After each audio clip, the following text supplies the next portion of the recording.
Hello, this is Manish Mehta. और इस video में जो हम लोग पढ़ने वाले हैं वो है फिजिक्स एंड मैथ्स। मैथ्स का बहुत सारा चैप्टर जो है हम लोग फिजिक्स में यूज करते हैं, जैसे ट्रिगोनोमेट्री, ज्योमेट्री, सिंपल अलजेब्रा। ठीक है।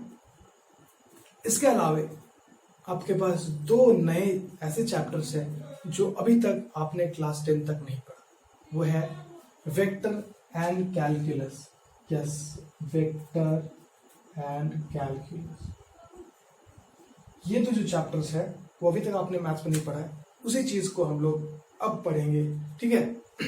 ये जो दो चैप्टर्स है वेक्टर्स एंड कैलकुलस, ये एक्चुअली में क्लास 12th में हम लोग मैथ्स में पढ़ते हैं, बट अभी आप क्लास 11th में हो। ठीक है। तो अभी क्योंकि ये आपके मैथ्स में पढ़ाया नहीं जाएगा, लेकिन इसका यूज आगे के चैप्टर्स में आने वाला है अभी, और आगे के चैप्टर्स में यूज आएगा तो इसे हमें पढ़ना पड़ेगा। ठीक है। अब इन दोनों चैप्टर्स को उतना डिटेल में नहीं पढ़ना जितना हम लोग क्लास 12 में पढ़ेंगे। इन दोनों चैप्टर्स का बहुत ही बेसिक पढ़ना है। ठीक है। वेक्टर्स एंड कैलकुलस का एकदम बेसिक पढ़ना है, थोड़ा थोड़ा सा। ठीक है। बहुत डीप में नहीं जाना है, जितना हमारे लिए यूज के लिए होगा उतना हम पढ़ेंगे। ठीक है। तो शुरू करते हैं हम लोग। पहले हम लोग पढ़ेंगे वेक्टर, उसके बाद हम लोग फिर पढ़ेंगे कैलकुलस। तो जितने भी फिजिकल क्वांटिटीज हैं दुनिया में, हम लोगों ने बताया, मैंने बताया ना फिजिकल क्वांटिटीज। फिजिकल क्वांटिटीज क्या होता है जिसे हम लोग मेजर कर सकते हैं। तो जो भी फिजिकल क्वांटिटी हम लोग ब्रॉडली दो तरीके से क्लासिफाई करते हैं। ठीक है। दो तरीके से क्लासिफाई करते हैं। एक होता है वेक्टर्स और एक होता है स्केलर। ठीक है। हम लोग फिजिकल क्वांटिटी को दो तरीके से क्लासिफाई कर देते हैं, एक वेक्टर एक स्केलर। वेक्टर क्या होता है? वेक्टर वो क्वांटिटी होता है जिसमें मैग्नीट्यूड भी होता है प्लस डायरेक्शन भी होता है, और स्केलर क्वांटिटी वो क्वांटिटी होता है जिसमें केवल मैग्नीट्यूड होता है।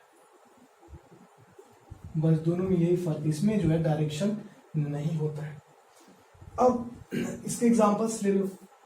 मास, है ना? कैसे मास? हम बोल दे कोई हमारे पास मास है 5 केजी, 5 केजी बोलेगा 5 केजी इधर है, ऊपर है, नीचे। कोई ऐसा पूछता है क्या? नहीं। 5 केजी मतलब हमें फील आ जाता है कि 5 केजी है।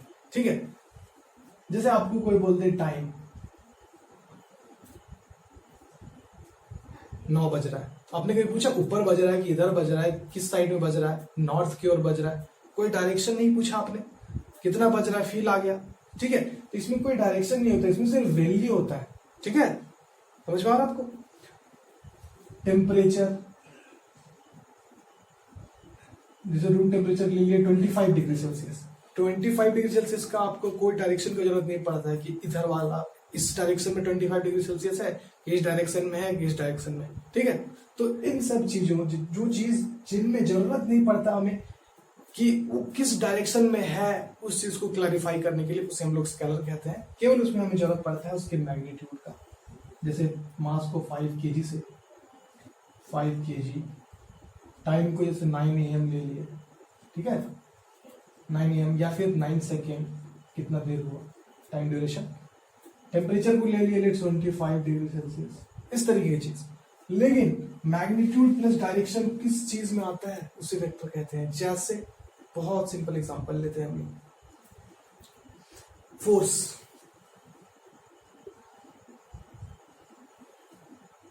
फोर्स को कह दिया कि धक्का दिया हमने 5 न्यूटन से।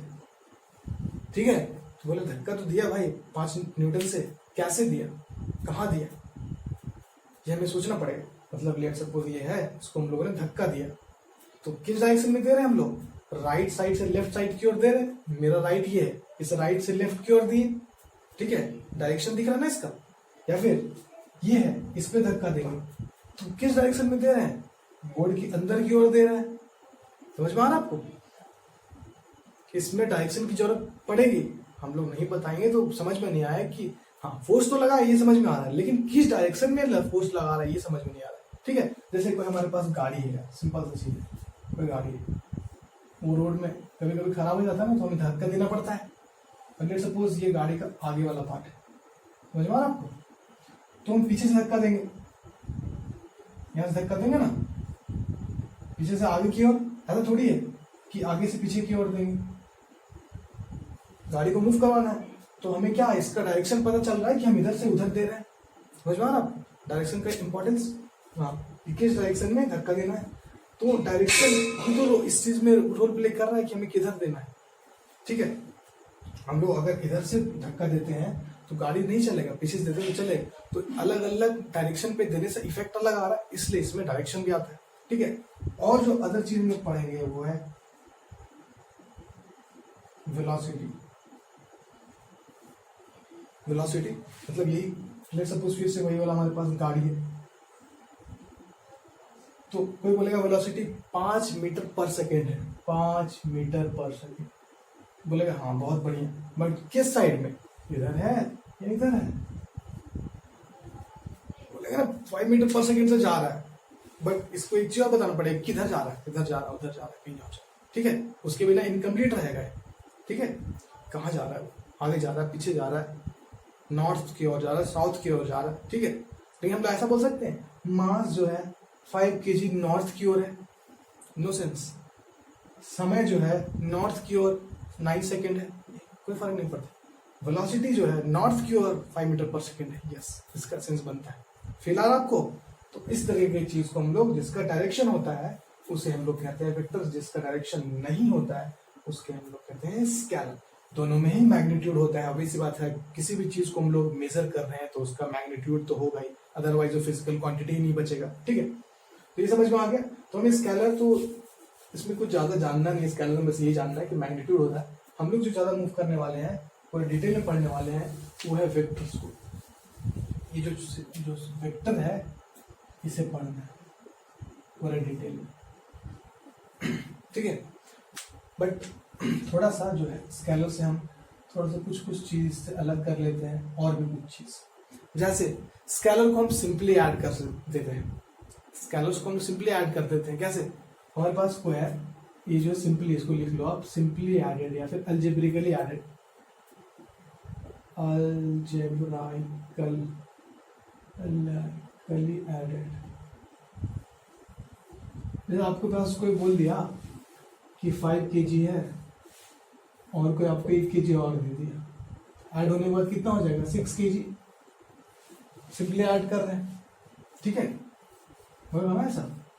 या फिर आपको बोलेगा कोई 5 kg दिए, उसमें से 1 kg बाहर निकाल दिए, तो कितना kg बचेगा? 4 kg। सिंपली ऐड कर दे रहे हैं इसमें, समझ में आ रहा है आपको? 5 सेकेंड है, 4 सेकेंड और ऐड कर दिए तो 9 सेकेंड हो गया। मतलब स्केलर क्वांटिटीज को सिंपली हम लोग ऐड कर सकते हैं, सब्ट्रैक्ट कर सकते हैं, इवन डिवाइड भी कर सकते हैं, मल्टीप्लाई भी कर सकते हैं। ठीक है, उसमें कोई दिक्कत नहीं है स्केलर क्वांटिटीज में।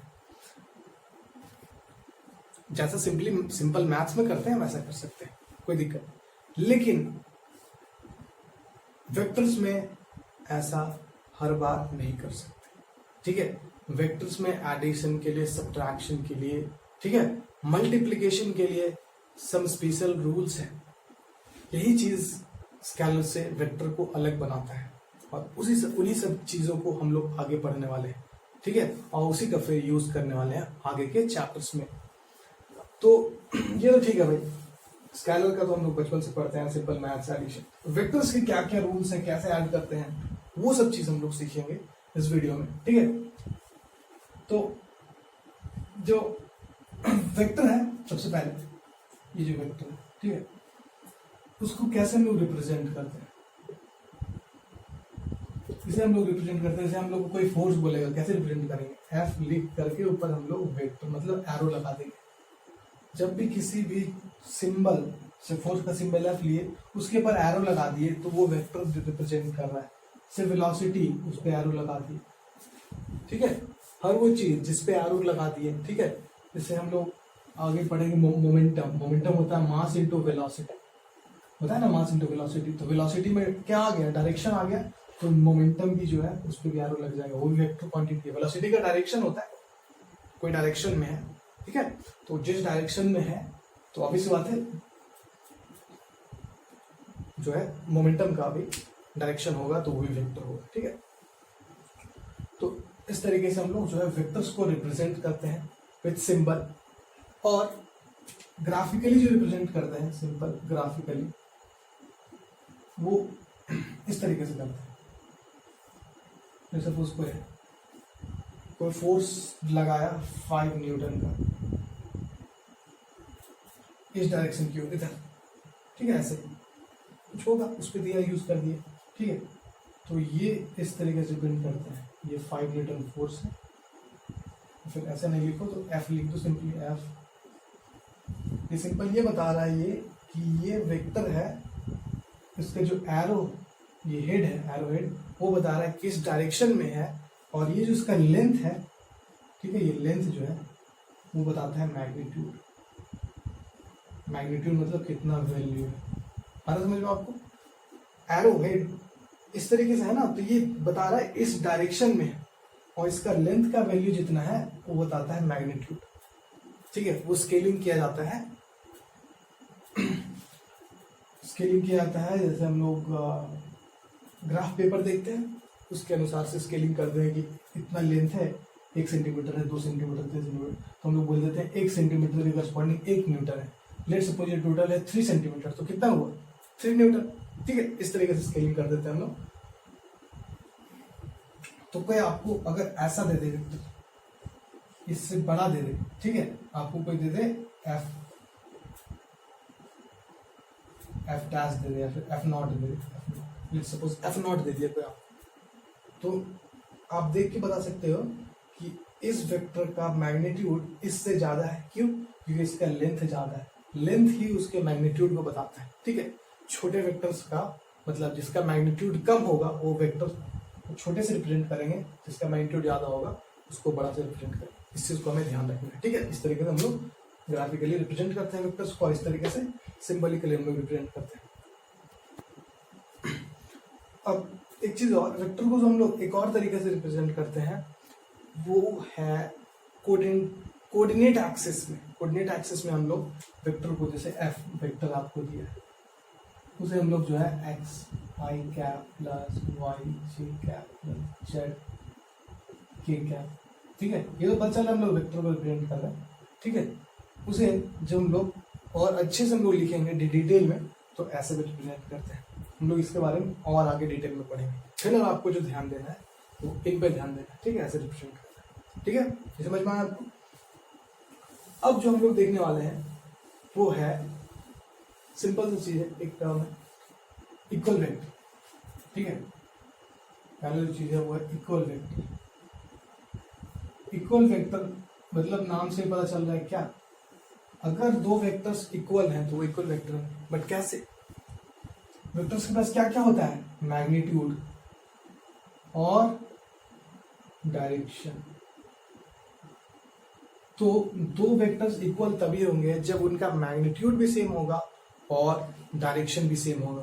अदरवाइज एक भी चीज अगर अलग हो गया तो वो इक्वल नहीं होंगे, ठीक है। जैसे कोई वेक्टर ऐसे है, इसका मैग्नीट्यूड इतना है, ठीक है, कुछ होगा 5 यूनिट, लेट्स सपोज 5 यूनिट है, और इसका डायरेक्शन इधर है, ठीक है। और दूसरा वेक्टर मेरे पास ऐसे है, ये इसका भी लेंथ उतना ही है, लेट्स सपोज, ठीक है, ये भी 5 यूनिट है और इसका डायरेक्शन इधर है, तो ये इक्वल नहीं हुए। अगर हमें इक्वल करना है तो हमें जो है दूसरा वेक्टर ड्रॉ करना होगा जिसका लेंथ भी 5 यूनिट ही होगा, मतलब उसका मैग्नीट्यूड भी 5 यूनिट होगा और उसका डायरेक्शन भी इसी के पैरेलल होगा, ठीक है। ये एग्जैक्ट पैरेलल मैं नहीं बना पा रहा हूँ, ठीक है, बट ये दोनों पैरेलल है, आप एज्यूम करो, ठीक है। इसका लेंथ सेम मतलब मैग्नीट्यूड सेम, दोनों का डायरेक्शन सेम मतलब डायरेक्शन सेम, दोनों ही सेम होना चाहिए। मतलब if the two vectors are equal if and only if both magnitude and directions are equal, okay। तो इससे ये पता चलता है, इसको हम लोग ऐसे करते हैं चेक, ठीक है। हम लोग बोलते हैं इसे कि हमें जो है दो वेक्टर को इक्वल चेक करना है, तो हम क्या करते हैं, इस वेक्टर को उठाओ और उस पर ले जा करके रख दो, वेक्टर को उठा उस पर ले जाकर के रख दो, अगर उस पर कॉन्साइड कर गया, पूरे तरीके से उस पर हाइड हो गया, ठीक है, कॉन्साइड कर गया, तो इक्वल हो जाएगा। ऑब्वियस सी बात है, इस वेक्टर को उठाएंगे, उठा करके शिफ्ट करेंगे तो यहां रख सकते हैं हम, ठीक है, ये वेक्टर को उठा करके यहां रख दिए, तो इसका लेंथ सेम है, तो लेंथ सेम है, डायरेक्शन भी सेम है, डायरेक्शन भी सेम है, तो इसके ऊपर ये कोइंसाइड कर जाएगा, ठीक है। अब किसी के दिमाग में ये डाउट आया होगा कि ये क्या बोल रहा है, वेक्टर्स को इधर उधर कर रहा है, ठीक है। तो जो है वेक्टर्स तो दो तरीके के होते हैं, ठीक है। वैसे तो वेक्टर्स का बहुत सारा अलग अलग ये है, बट हमें जो जो यूज है वो चीज को मैं बताते जाता हूँ, ठीक है। वेक्टर दो तरीके के होते हैं, एक होता है लोकलाइज्ड वेक्टर, ठीक है, और एक होता है फिक्स्ड वेक्टर, सॉरी मैंने फिक्स्ड बोल दिया, फ्री वेक्टर। एक होता है लोकलाइज्ड वेक्टर, एक होता है फ्री वेक्टर, ठीक है। जितने फिजिकल क्वांटिटी हम लोग पढ़ेंगे उसमें जो वेक्टर्स जो भी होंगे क्वांटिटीज, वो दो तरीके के होंगे, एक लोकलाइज्ड एक फ्री।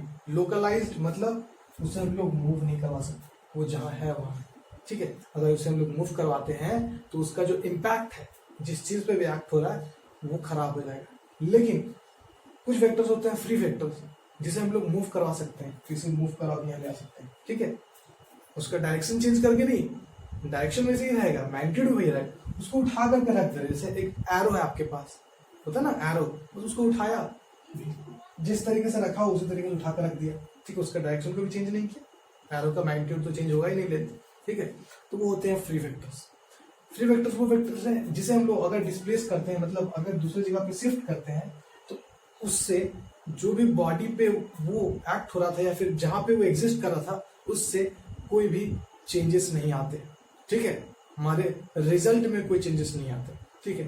तो उन्हीं वेक्टर्स को मूव कर सकते हैं, सारे वेक्टर्स को मूव नहीं कर सकते, हमें ध्यान रखना है, ठीक है। हमें आगे जब हम लोग पढ़ेंगे रोटेशन चैप्टर, तब हमें समझ में आएगा, ठीक है।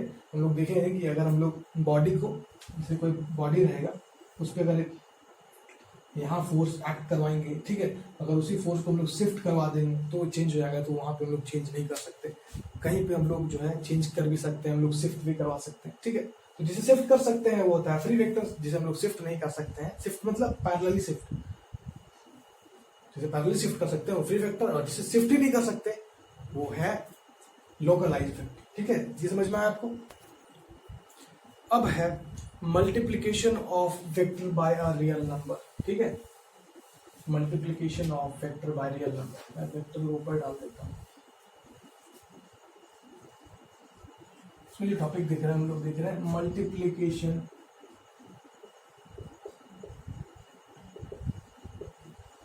Of vector by real number. अब साथ में नोट्स भी बनाते जाओ, ठीक है। जो भी चीज मैं बोलता हूँ उसे भी लिख दिया करो आप साइड में, ठीक है। अगर मैं हर चीज लिख नहीं रहा हूँ तो मतलब आप इसे छोड़ना है, ठीक है। बहुत सारे इंपॉर्टेंट चीज होते हैं। Multiplication of vector by real number, ठीक है। एक स्केलर और एक वेक्टर, हमारे पास क्या है, स्केलर है और क्या है, वेक्टर है ना। तो हमारे पास ऐसा हो सकता है कि हम स्केलर और वेक्टर को मल्टीप्लाई करें। स्केलर और स्केलर का मल्टीप्लिकेशन तो इजी है, स्केलर स्केलर का एडिशन इजी, सब कुछ इजी है, स्केलर वाले में कोई परेशानी नहीं है। लेकिन स्केलर और वेक्टर को अगर मल्टीप्लाई कर दिए तो, या फिर वेक्टर और वेक्टर को मल्टीप्लाई कर दिए तो वेक्टर, एक वेक्टर दूसरे वेक्टर से जो मल्टीप्लाई करते हैं उनका कुछ सर्टेन रूल्स होता है, वो हम लोग आगे पढ़ने वाले हैं। इस टॉपिक में जो हम लोग पढ़ने वाले हैं, कोई एक स्केलर को एक वेक्टर से मल्टीप्लाई करेंगे तो क्या होता है, ठीक है। तो जैसे आपके पास कोई वेक्टर है, आपको क्या दिया कि फोर्स वेक्टर है 5 न्यूटन, ठीक है, 5 न्यूटन है। अब आपको बोलेगा कि इसे आप सिंपली जो है 2 से मल्टीप्लाई करो। 2 कुछ नहीं है, वैल्यू है, मैग्नीट्यूड है, 2 से जो है इसे मल्टीप्लाई कर दो, तो ये स्केलर क्वांटिटी है ना, 2 मल्टीप्लाई कर दिए तो क्या आ गया, 2f वेक्टर आ जाएगा ना, 2 इंटू एफ दैट इज कितना आ जाएगा, 10 न्यूटन आ जाएगा, ठीक है, सिंपल। तो इसका मतलब क्या है ये समझते हैं, ठीक है। इसका मतलब ये है कि लेट्स सपोज आपके पास कोई फोर्स वेक्टर था जिसका वैल्यू 5 न्यूटन था, ठीक है, उसे हम 2 से मल्टीप्लाई कर दिए, मतलब उसे मैग्नीट्यूड को हम डबल कर दिए। मैग्नीट्यूड डबल करना मतलब उसका लेंथ को डबल कर देना, ये प्लस ये, ठीक है, तो ये 5 न्यूटन यहाँ तक प्लस यहाँ से 5 न्यूटन। डायरेक्शन चेंज नहीं हुआ, मैग्नीट्यूड डबल हो गया। मतलब अगर वेक्टर को कोई स्केलर से मल्टीप्लाई कर दिए, ठीक है, तो उसका मैग्नीट्यूड है वो चेंज हो जाता है, ठीक है, मैग्नीट्यूड चेंज हो जाता है। चलिए देखते हैं और क्या क्या चेंज हो सकता है। अब ऐसा भी हो सकता है कि कोई वेक्टर है, तो फिर से ले लिया हम लोगों ने, चलिए इस बार कुछ और ले क्या, तो इस बार कुछ और लेते हैं। वेलोसिटी लिया पहले 1 मीटर पर सेकंड, लेट सपोज अब ये 1 ले ले, 5 मीटर पर सेकंड ले, ठीक है। अब इसे हम लोग अगर -1 से मल्टीप्लाई करेंगे, ठीक है, एक बात और ध्यान रखना, वेक्टर्स को एरो दे करके भी रिप्रेजेंट कर सकते हैं या फिर सिंपली ऐसे ऊपर में दे देना है बात, ठीक है, वैसे भी रिप्रेजेंट करते हैं। तो वेलोसिटी जो है 5 मीटर पर सेकेंड, इसमें अगर हम लोग -1 से मल्टीप्लाई कर दिए, -1 से मल्टीप्लाई कर देंगे तो वेलोसिटी क्या हो जाएगा, -5 मीटर पर सेकेंड हो जाएगा। इसका मतलब ये हुआ कि मैग्नीट्यूड से चेंज नहीं हुआ। मैग्नीट्यूड चेंज हुआ क्या, नहीं, 5 तो 5 ही था ना, लेकिन माइनस हो गया। इसका मतलब इसे हम लोग माइनस हो गया ना, तो ये 5 मीटर पर सेकेंड है, तो इसे हम लोग अपोजिट कर दिए, ये -5 मीटर। इस बार डायरेक्शन चेंज हो गया। हम लोग जो है स्केलर से मल्टीप्लाई करके उसे उसका डायरेक्शन भी चेंज कर सकते हैं और मैग्नीट्यूड को भी फिक्स रख सकते हैं, ठीक है, ऐसा कर सकते हैं। बट क्या डायरेक्शन कैसे चेंज हुआ, 180 डिग्री से चेंज हुआ, ठीक है, किसी भी डायरेक्शन में चेंज कर सकते हैं, जैसे उसके अपोजिट में ही कर सकते हैं। एक और चीज, इसका अलग ही सिग्निफिकेंस है स्केलर से मल्टीप्लाई करने का। जैसे आप लोगों ने सिंपल अगर क्लास 10 में पढ़ा होगा, speed is equals to distance by time, velocity, speed जो है स्केलर क्वांटिटी होता है, ठीक है, लेकिन इसे हम लोग जब वेक्टर में लिखते हैं तो वेलोसिटी आ जाता है, वेक्टर क्वांटिटी, वो होता है displacement by time, displacement vector by time, ठीक है। आगे जब हम लोग काइनेमेटिक्स पढ़ेंगे वहां पे हम लोग देखेंगे इसको और अच्छे से, ठीक है, डिस्टेंस और डिस्प्लेसमेंट के बारे में डिटेल देखेंगे। फिलहाल आप सोच लो कि velocity is equals to displacement by time. Displacement जो है वेक्टर है, ठीक है, तो वेक्टर और टाइम क्या है, स्केलर है, मैंने बताया शुरू में एग्जांपल। तो हम कह सकते हैं कि डिस्प्लेसमेंट टाइम को इधर ले गए तो टाइम इनटू वेलोसिटी हुआ। मतलब डिस्प्लेसमेंट आपको इतना फील आ रहा है कि डिस्टेंस टाइप का चीज है, तो कहते हैं तो कोई दूसरा फिजिकल क्वांटिटी भी दे सकता है, ये भी ध्यान रखना है।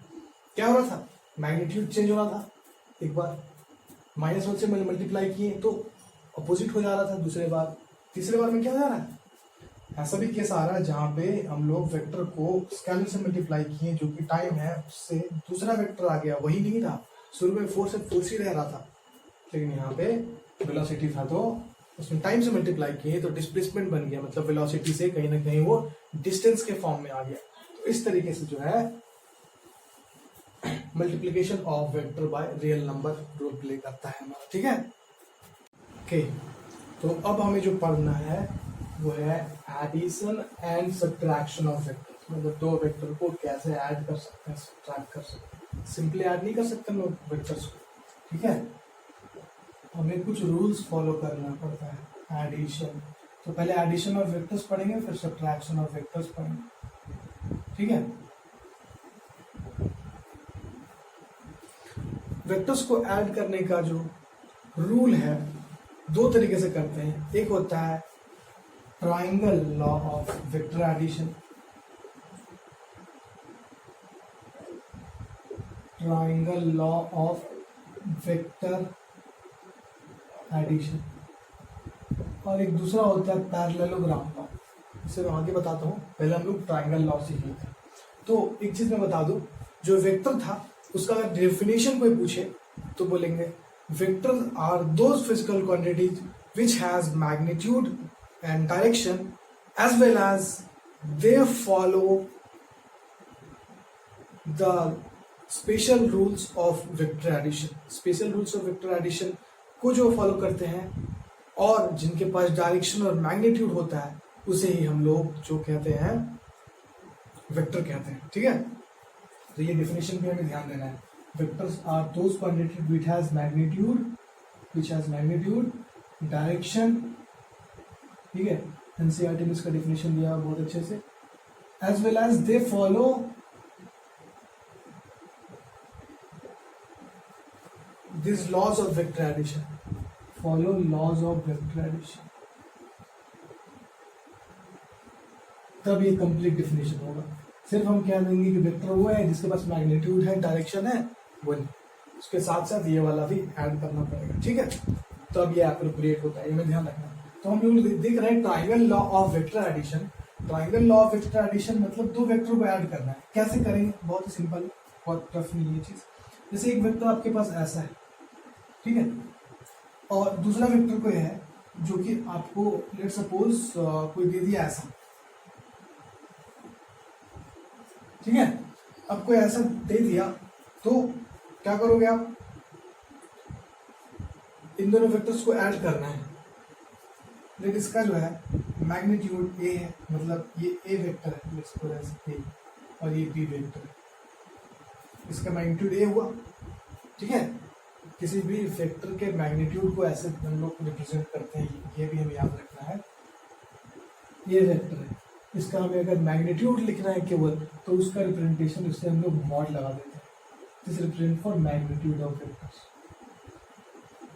ठीक है, मैग्नीट्यूड पूरा मैंने लिखा, मैग्नीट्यूड है, लिख लेना। तो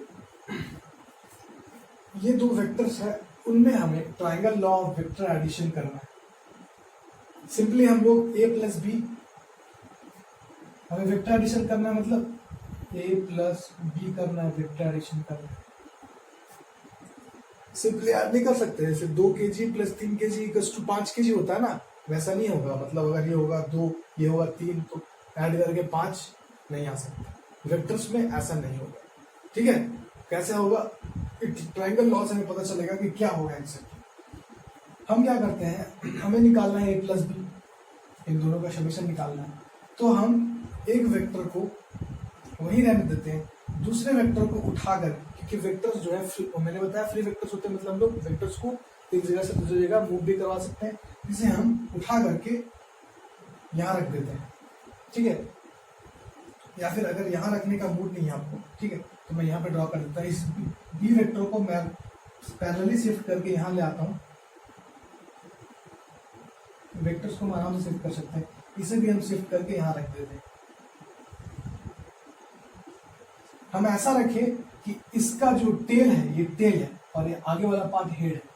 इसके टेल वाले पार्ट से इसका हेड वाला पार्ट जुड़ा। ठीक है, इसके पूंछ से इसका जो है मुंडी या फिर मुंह वो जुड़ रहा है। ठीक है, इसका हेड जुड़ रहा है, इसका नीचे वाले का।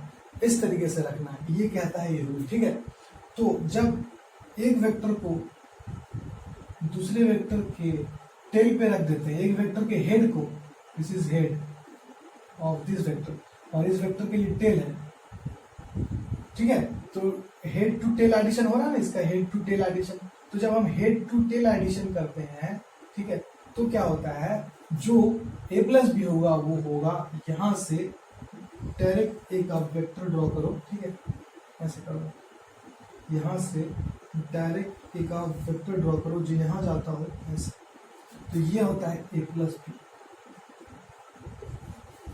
a plus B, a plus B vector. ये कहता है triangle law of vector addition, कि अगर हम कोई एक वेक्टर को दूसरे वेक्टर को कि एक वेक्टर के हेड को दूसरे वेक्टर के टेल से ऐड करते हैं, तो जो तीसरा साइड फॉर्म होता है वो जो कि एक वेक्टर की टेल से स्टार्ट होता है, और फाइनल वेक्टर ये वेक्टर यहां से स्टार्ट हो रहा है। ठीक है, और यहाँ वेक्टर एंड हो रहा है। समझ पा रहा है कहने का मतलब?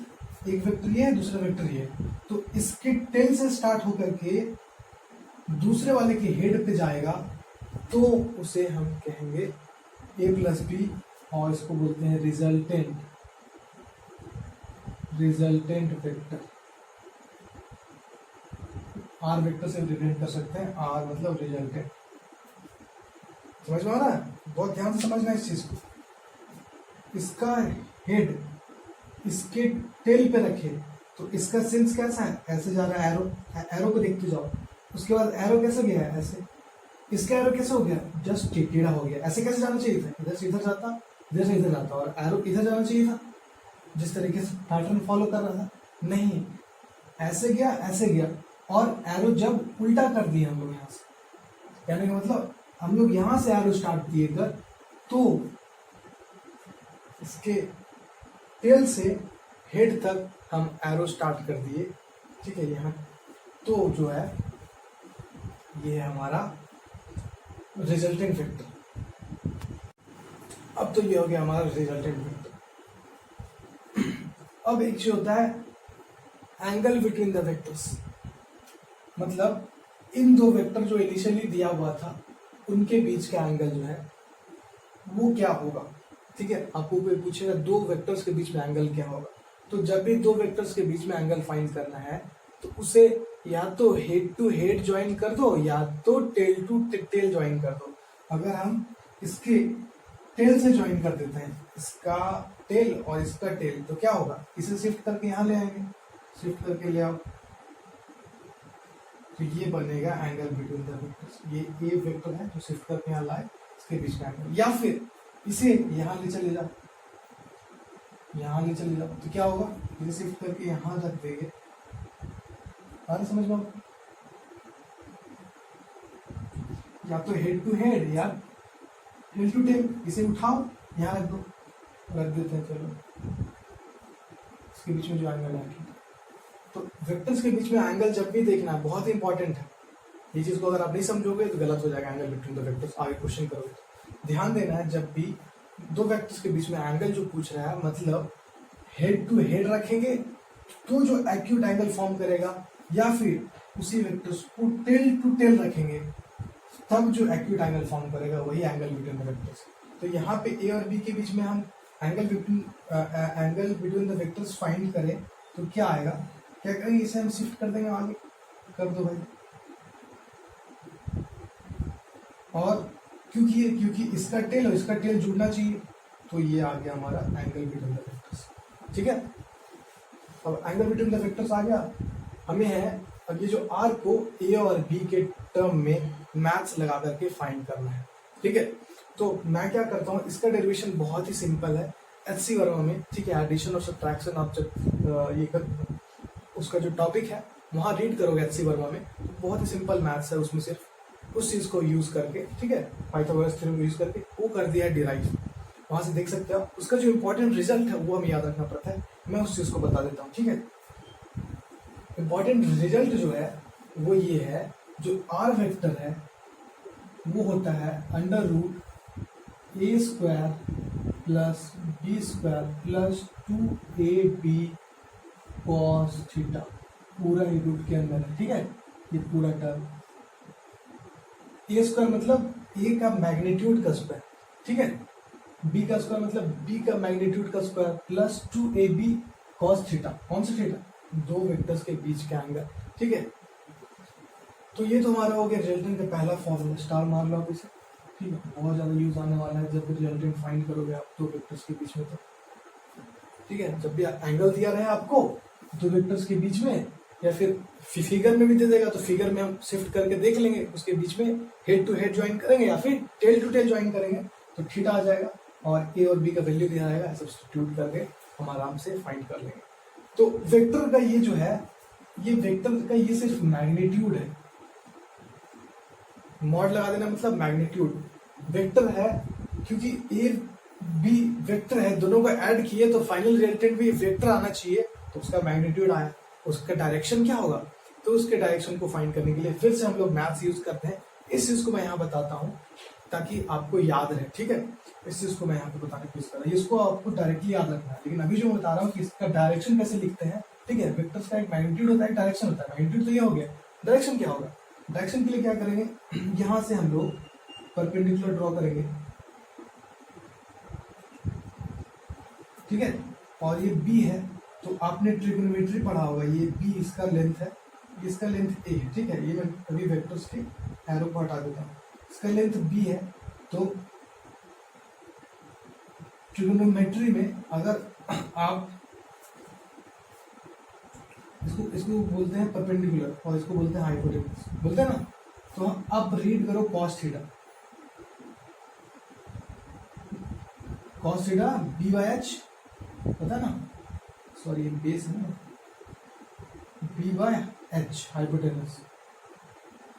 बी ये बी नहीं है, बेस में कहना चाह रहा हूँ, ठीक है, बेस, और ये परपेंडिकुलर।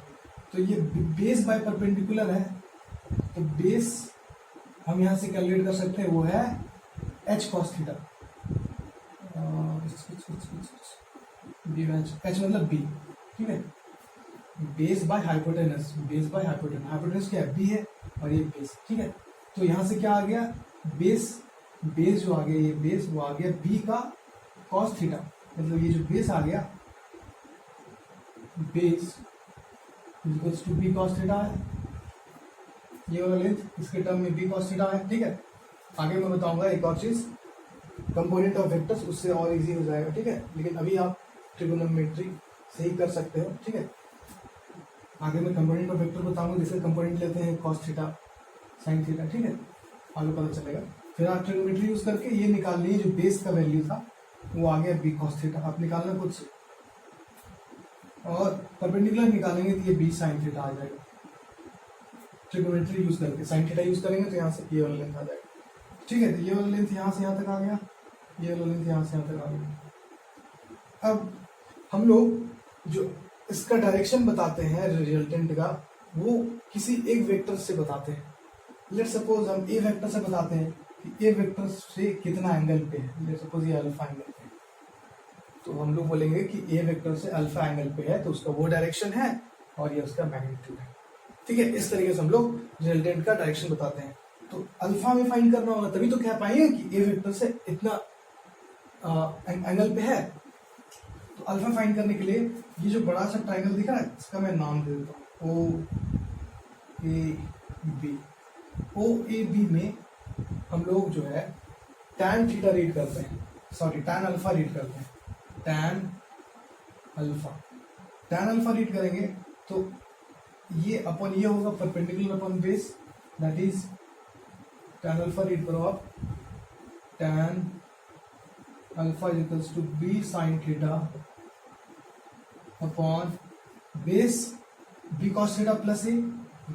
टोटल लेंथ कितना होगा, ये लेंथ प्लस ये length, that is A plus B cos theta. तो इस चीज को भी आपको डायरेक्टली याद रखना है, अगर नहीं याद रख सकते हो तो फिगर से आप डिराइव कर लोगे। तो यहाँ से सिंपली टैन अल्फा निकाल रहे हैं, मतलब यहाँ से अल्फा निकाल सकते हैं बहुत इजीली, ठीक है। अगर टैन अल्फा पता है तो हम अल्फा फाइंड कर लेंगे ना, एंगल कितना हो रहा है, अल्फा फाइंड कर लेंगे तो वहां से हमारा ये एंगल आ जाएगा, मतलब हमें पता चल जाएगा कि इस वेक्टर से कितना डिग्री पे है, तो उसका हमें डायरेक्शन पता चल गया। तो ये है मैग्नीट्यूड और ये direction of resultant vector A plus B जो किए इस रिजल्टेंट वेक्टर का, ठीक है। तो ये तो सिंपल सा हो गया अपना। और इसमें एक छोटा सा बहुत ही छोटा सा एग्जाम्पल कर लेते हैं हम लोग, ठीक है, ताकि आपका ये चीज क्लियर हो जाए। आपको बोलेगा कि कोई एक वेक्टर है, बोलेगा you have vector A is equals to 3, B equals to 4 और angle between them is equals to 30 degree, ठीक है ना। तो बोलेगा फाइंड रिजल्टेंट। तो रिजल्टेंट बोला, इसका मतलब हमें दो चीज फाइंड करना है, magnitude as well as direction. तो रिजल्टेंट फाइंड करेंगे तो हम क्या करेंगे, अंडर रूट ए का वैल्यू दिया हुआ है हमारे पास, तो ए वेक्टर दिया हुआ है, ठीक है। ऐसा तो हम लोग लिखते नहीं है, ए वेक्टर बोलेगा ए वेक्टर का मैग्नीट्यूड ये है, बी वेक्टर का मैग्नीट्यूड ये है और थीटा 30 डिग्री है। हमारे पास पता है a square plus B square plus 2ab, ठीक है, कॉस थीटा है। तो यहाँ पे रख देंगे हम लोग 3 का स्क्वायर प्लस 4 का square plus 2 into 3 into 4 cos 30 degree. इसको सॉल्व करोगे रिजल्टेंट आ जाएगा। दूसरा चीज में फाइंड करना है टैन अल्फा। अल्फा थीटा अलग अलग चीज है, ठीक है। ये थीटा को नहीं बोल देना है, अल्फा निकालना पड़ेगा। उसके लिए क्या करेंगे, B sine theta, B sine theta, ठीक है। बी साइन थीटा कहने का मतलब ये है बी, तो 4 sine 30 divide upon 3 plus 4 cos 30। इसको सॉल्व करना आप, यहाँ से अल्फा आ जाएगा, है ना। तो यहाँ से ये डायरेक्शन रहा और ये मैग्नीट्यूड रहा। ये अल्फा किससे फॉर्म कर रहा है, alpha angle with alpha from vector A, vector A, ये ध्यान देना। अल्फा जो फॉर्म कर रहा है, अल्फा फ्रॉम, को दिखाई नहीं दे रहा क्या, alpha is forming alpha angle from vector A. अब कोई बोलेगा कि वेक्टर ए ही से क्यों कर रहे हो, वेक्टर बी से अगर कोई पूछ देगा तो कोई नहीं, जहां बी है वहां ए रख देंगे, जहां ए है वहां बी रख देंगे, इंटरचेंज कर देंगे, ठीक है, कोई फर्क नहीं पड़ेगा। यहाँ पे ए डाल देंगे, यहाँ ए डाल देंगे और यहाँ बी डाल देंगे, तो वो एंगल विथ बी वेक्टर आ जाएगा, ठीक है। किसी से भी एंगल बता सकते हैं, ऐसा कोई कंपलसरी नहीं कि ए से बताएं, इन जनरल हम ऐसे करते हैं, ठीक है। तो ये तो हमारा हो गया simple triangle law of vector addition और उसका मैग्नीट्यूड और रिजल्टेंट, और सिंपल से एग्जांपल कर लिए हम लोग। अब जो एक आता है वो है parallelogram law of vector addition, जो कि सेम चीज ही है, यही चीज है, बट वो जो आया पैरेललोग्राम लॉ, वो उसका भी जो फाइनल रिजल्ट जो आता है वो यही आता है। उसमें हम लोग क्या करते हैं उस चीज को मैं बता देता हूँ, ठीक है। Parallelogram law of vector addition,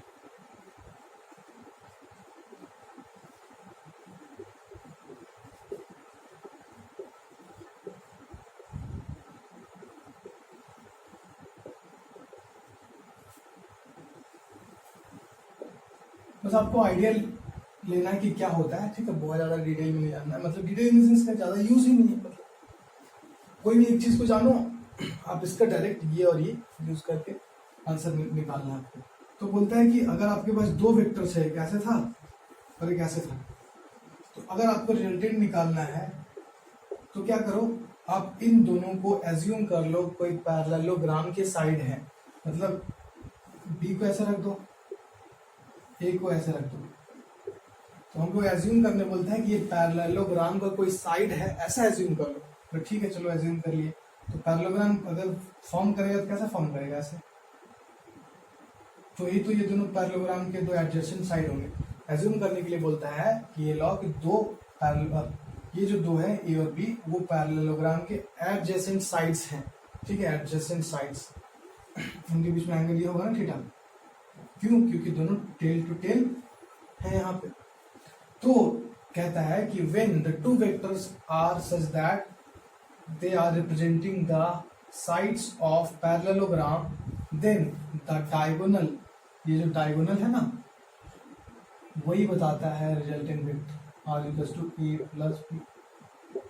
बस ये सिंपल देखा जाए तो ये ट्राइंगल लॉ ही है इनडायरेक्ट वे में। कैसे, इस वेक्टर को शिफ्ट करके यहाँ रख दिए, वेक्टर्स को पैरेलली शिफ्ट कर सकते हैं हम लोग, तो बी को रख दिए, और इधर वाले को भूल जाओ, हाफ पार्ट को, इधर वाले पार्ट को अगर भूल जाओ तो ये क्या बन गया अपना ट्राइंगल लॉ, ठीक है। तो इनडायरेक्ट वे में ये ट्राइंगल लॉ ही है, कोई ज्यादा डिटेल में नहीं जानना है। बस ये कहता है कि दो वेक्टर्स को एडजेसेंट साइड में रख देते हैं हम लोग, तो जो पैरेललोग्राम हम लोग बनाते हैं उसका जो डायगोनल होता है वो बताता है रिजल्टेंट वेक्टर। अदरवाइज ये तो सिंपल उसका रिजल्ट उससे भी यही आता है एकदम, ठीक है। ये तो हमारा एडिशन ऑफ वेक्टर्स हो गया। अब हमारे पास आता है सब्ट्रैक्शन ऑफ वेक्टर्स, ठीक है। इसको लिख लो और रख लेना। आपको क्या आता है, सब्ट्रैक्शन ऑफ वेक्टर्स। इसमें बहुत लोगों को दिक्कत आता है, फॉर्मूला रखते हैं, ठीक है। एडिशन ऑफ वेक्टर्स ये एक्चुअली में वो थोड़ा स्टाइल मार के लिखा हुआ है, सब्ट्रैक्शन ऑफ वेक्टर्स,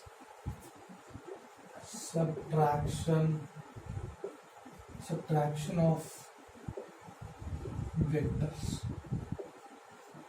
ठीक है। मतलब आपके पास अगर कोई दो वेक्टर है, सपोज एक ए वेक्टर है, बी वेक्टर, आपको बोलेगा फाइंड ए माइनस बी, तो कैसे करेंगे यार, ठीक है। बहुत ही सिंपल सी चीज है, ये एडिशन ही है, कैसे?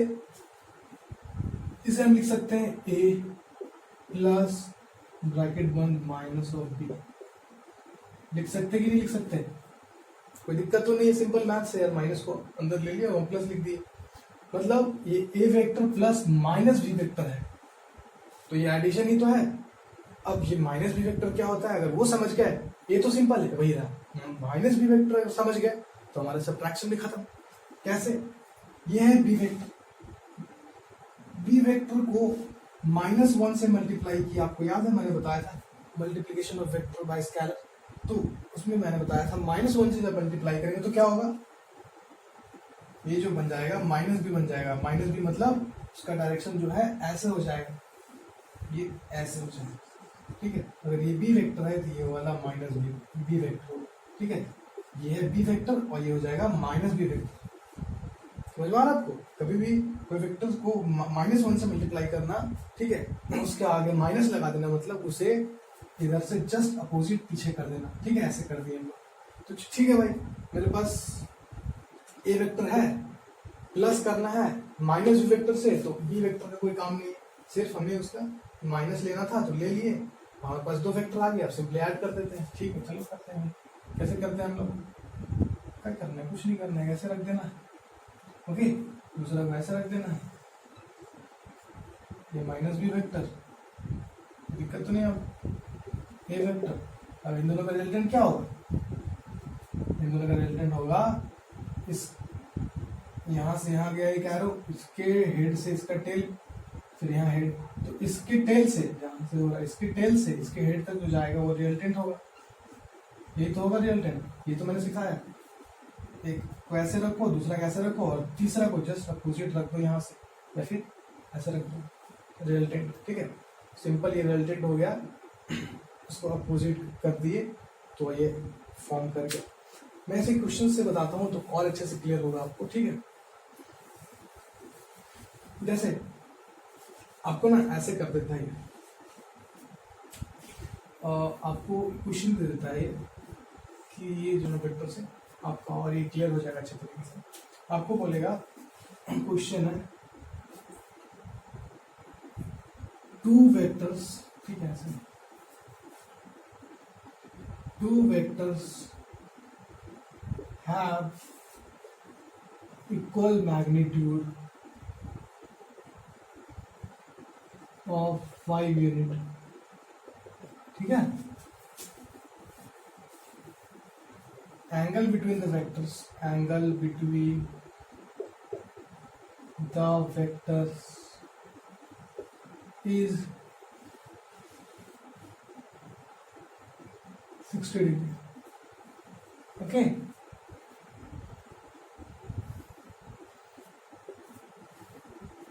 Angle between the vector is 60 degree. So find the magnitude of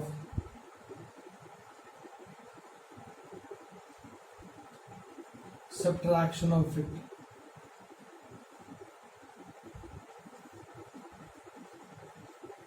ये बोल देंगे, ठीक है। ये वाला सीख जाओ, बहुत इंपॉर्टेंट है, नहीं तो आगे कंफ्यूज होते रहेगा। सिंपल एग्जांपल से मैं सिखा दे रहा हूँ, हर बार कंफ्यूजन होगा नहीं तो हमें सब्ट्रैक्ट करना है। तो एक वेक्टर ऐसा है, दूसरा वेक्टर ऐसा है, क्यों? और उसके बीच में एंगल 60 डिग्री। क्यों ऐसा है? क्योंकि दोनों का मैग्नीट्यूड सेम है, चलो सेम बना दिए, और उनके बीच में एंगल 60 डिग्री दे दिया है, तो ये भी 5 है, ये भी 5 है ना। तो उनके बीच में ऐसा है, ये है लेट्स सपोज ए वेक्टर, ये लेट्स सपोज बी वेक्टर। अब हमें लिखना क्या है? माइनस बी, सब्ट्रैक्ट करना ना, ए को वैसे ही रहने देते हैं, माइनस बी करेंगे तो क्या होगा? ये तो क्वेश्चन को मैं इरेज कर देता हूँ, ठीक है, तब थोड़ा सा ऊपर समझ में आएगा आपको। हाँ, थोड़ा सा ऊपर समझाना पड़ेगा। सब्ट्रैक्शन निकालना है, ये तो आपका क्वेश्चन दिया हुआ, ठीक है। क्वेश्चन तो मैं यहाँ फिगर से रिप्रेजेंट कर दिया था। अब इस चीज को मैं यहाँ लिख देता हूँ, एक था, ये दूसरा है, ये बी वेक्टर है, ये ए वेक्टर है, और उसके बीच में एंगल 60 डिग्री। ये क्वेश्चन में दिया, हमने पूछ दिया है ए माइनस बी, ठीक है। तो क्या करेंगे? बी को उल्टा कर देंगे, तो बी को उल्टा कर दिए, सॉरी हाँ बी को उल्टा कर दिया इधर को, बी को उल्टा कर दिए और इस बी को यहाँ से हटा दो इधर से, या फिर ऐसे कर दो केवल डैश डैश डैश डैश और इधर ले आओ बी को, ये हो गया माइनस बी बी, ठीक है। और ये हम लोग जो पैरेललोग्राम लॉ पढ़े हैं उससे क्या कहता है कि इन दोनों वेक्टर्स को अगर टेल टू टेल ज्वाइन करते हैं तो ये एक पैरेललोग्राम के साइड्स बन सकते हैं, और जिस पैरेललोग्राम का रिजल्टेंट मतलब जिस पैरेललोग्राम का जो डायगोनल होगा वो रिजल्टेंट होगा। तो पैरेललोग्राम ड्रॉ करने की कोशिश करते हैं हम लोग। इसके पैरेलल ड्रॉ करो, टक टक टक टक टक टक टक टक टक टक, इसका पैरेलल ड्रॉ करो, टक टक टक टक टक टक टक टक टक, ठीक है ध्यान रखो। और यहाँ से स्विंग से ड्रॉ कर दो इसको, फिर यार अपना रिजल्टेंट वही तो कहता है ये पैरेललोग्राम बना, उसका जो डायगोनल है वो रिजल्टेंट है। तो ये रिजल्टेंट हो गया। इनके बीच का एंगल क्या हुआ, 60 डिग्री नो,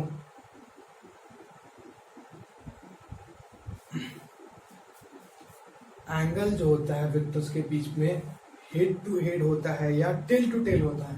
तो यहाँ दो वेक्टर्स का टेल टू टेल यहाँ जुड़ रहे हैं, तो ये हो गया ना एंगल बिटवीन द वेक्टर्स।